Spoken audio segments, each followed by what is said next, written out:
Welcome, friends, to another Wolff Responds. I want to call this one the BRICS, another step forward. The BRICS have just had, I believe it's their 17th annual meeting in Rio de Janeiro, Brazil, hosted by the leader there, Mr. Lula.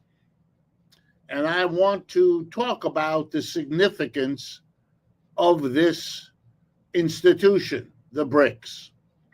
Next year, it will be hosted by Mr. Modi, the leader of India, and I believe it will take place in India. They welcomed a new member, Indonesia. I want to remind people Indonesia has a population of 280 million people, only a little bit smaller than the United States. The BRICS, again, for those who may still not know, Brazil, Russia, India, China, and South Africa. They also have a dozen partner nations that are part of the BRICS and are slowly and steadily being integrated into them. Before I talk about the significance of their meetings and what they've decided to do sooner, some later, I want to also mention a milestone that they achieved just a few weeks ago, when it was announced that they just crossed $1 trillion. That is the value of the trade among members of the BRICS. $1 trillion worth of trade. Why is that important? Well, it's important because that's what the BRICS is about. Doing international trade on their own, out from under the domination of the United States. And that's indeed why the BRICS are important. They are not anti-American, as Mr. Trump casually likes to say. That's really not relevant to them. What they are interested in doing is becoming a part of a world economy that isn't anymore dominated by the US dollar as the global currency, by the US military as a kind of policeman for what trade can or cannot happen, as the source of goods they have to buy, markets they have to sell into, money they have to borrow, investments they have to secure. The United States came out of World War II dominant. All the other potential competitors had been destroyed economically and often also militarily and politically by World War II. And by that I mean Japan, China, Russia, Britain, France, Italy, Germany, Canada, you name it. They could not compete for one reason or another. The United States, king of the hill. Now, of course, any reasonable person with even a minimal grasp of history would have known that these were very special, very odd circumstances, and that the dominance of the United States, the dollar as the global currency, the United States as the producer of all producers, whether it was manufacturing or services or financial instruments, didn't matter. The U.S. dominated. It had the atom bomb. It had the overwhelming military, etc. Anyone with a good sense of history would have known this can't last. The advanced economies like Germany and Japan would come back. Yes, they would take a while, but they had the brain power, they had the institutions. And then there were the countries in Western Europe that had also achieved quite high levels of development. And there were the dark horses, if you like, Russia, China. No one quite knew whether they would come back from their destruction, and if so, how quickly. No one imagined what the Russians could do, and no one even had the faintest idea of what the Chinese proved they could do after World War II. Well, Americans were a little naive. They indulged themselves in believing it would last forever. Well, it didn't. And we now know that, but the BRICS is the most organized global manifestation. And that's why it's important to take note of the annual meeting they just had in Rio and the fact that they are bigger than they have ever been before, that they're doing more trade with one another than they ever did before, that they're borrowing money and making investments in one another more than they ever did before. And all of that is happening outside of and out from under the control, the domination of the United States. This is not to be confused with a lot of verbiage about de-dollarization. That's talk that's mostly symbolic. At this point, there isn't a substitute for the US dollar that could be the alternative they go to. They are looking to settle their payments with one another in each other's currencies and working out a way to keep track of all of that. And the technology, blockchain, and others now exists to make that relatively straightforward. And they are going in that direction, not to produce another currency other than the dollar. We're not at that point. That may develop, but we're not there. And that's not a priority of the BRICS. Even when they talk about it, it's clear they know that that's far in the future. They have to build the foundation. And what that means is economic development.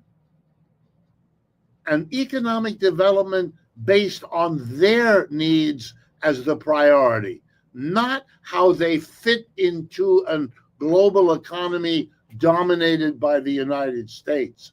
That used to be what development meant. If you were a poor country in Asia, Africa, Latin America, and you went to Washington or you went to New York and you needed investment capital or you needed to open a market or you needed to secure supplies, you always got treated by saying, how can this thing you want be consistent with what we here want in New York and Washington? And a compromise was the outcome. You got something for your canal in Nigeria. You got something for your medical system in Paraguay, but you also had to do all of that within the framework of loan agreements that the United States imposed on you, trade agreements, or you had to be sure not to do something that the United States didn't want, because if you did, then they wouldn't be so forthcoming on whatever it is you needed.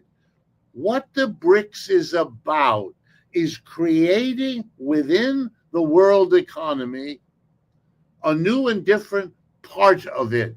And that part is the part not subject to the United States' direct or indirect economic, political, and military power.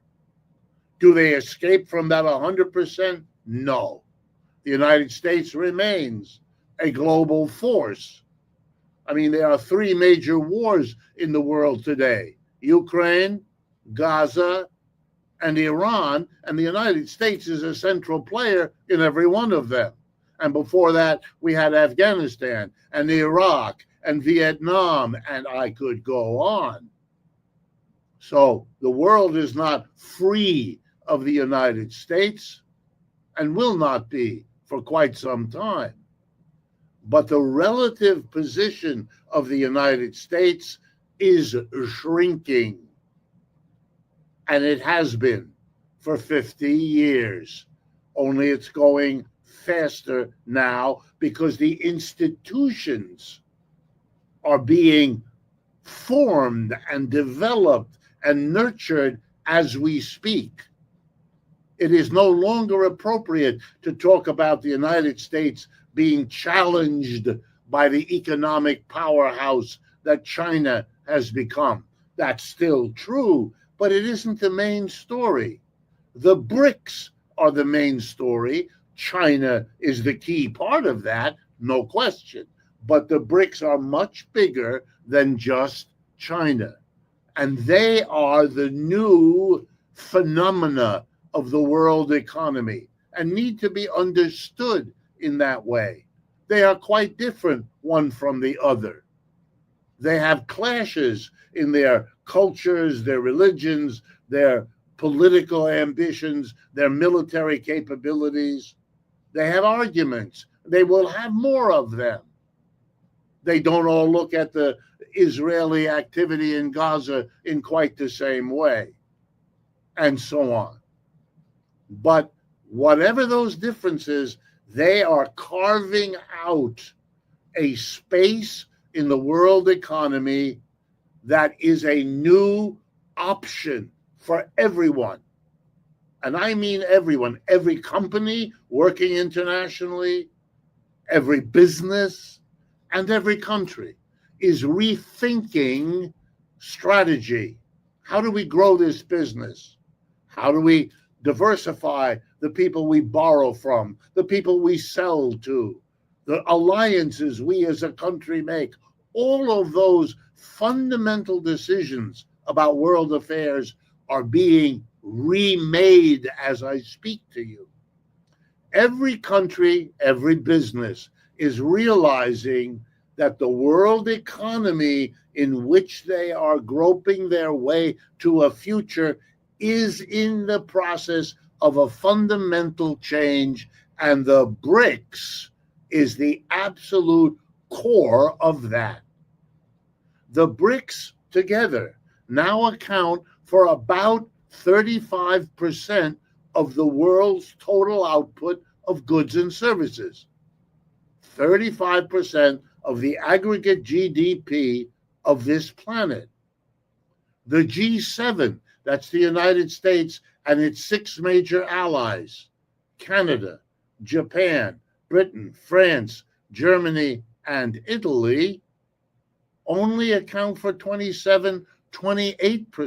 So the BRICS are already a bigger, richer, wealthier part of the world economy. That's why every company has to rethink its strategy. You can't focus on the G7, which for many of them was what they did kind of automatically for the last 75 years. That's not happening anymore. If you send a trade delegation to Washington and New York, which many of them do still, as soon as they're finished in Washington and New York, they go to New Delhi or Beijing or Sao Paulo in Brazil, and they present the same project. And they say, who can help us more? And the BRICS have gone out of their way, as I'm sure they will in the future, to carve their place in the world economy. And they know that the way to do that is to offer a better deal than you can get in the West. They're not stupid. They know the game. It's just like if a new brand of soda pop is available in your neighborhood, it might offer a cheaper can or a cheaper bottle than the traditional soda pop in order to get you to try it, in order to get you to see that it's good, etc., etc. That's what's going on. Conventional marketing, if you like. But it's now clear that the world is never going to be what it was in the last 75 years. Peculiarly, oddly, anomalously in the history of the world economy, dominated by one country. Even the British, in the era of the British Empire, before the American Empire, didn't have the kind of control, never had the 800 military bases that the United States maintained, etc.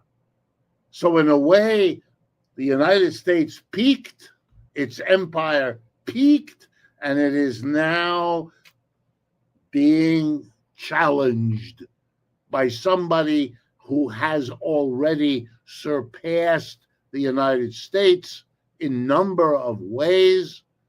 Militarily, you can see it in Ukraine. Economically, you can see it in China. Technologically, you can see that in China too. And I could go on. But that's my point. Pay attention to the BRICS. Don't dismiss them the way Mr. Trump does. That looks like ignorant behavior of someone who wants to bully his way through by pretending none of this is all that important and threatening the BRICS, which Mr. Trump also did. He indeed threatened countries that, quote, align themselves with the BRICS, whatever exactly that means, might be subject to tariffs or who knows what else. Let me conclude by bringing this all home a little closer. I believe for the first time, the meeting of the BRICS in Rio de Janeiro had as one of its participants, I don't think they had the right to vote as full members did, but they were there and welcomed to participate in all the discussions, was the country called Mexico. The chickens are coming home to roost, and we all better pay attention because it's going to affect everything. If interventions like this strike you as useful, please share them. That's why we make these videos with your roommate, with your workmate, with your family, your friends. It's a way of spreading the understanding that these are all devoted to develop. And of course, if you could help us defray some of the financial costs of making and distributing these videos, that would be enormously appreciated as well. Thank you.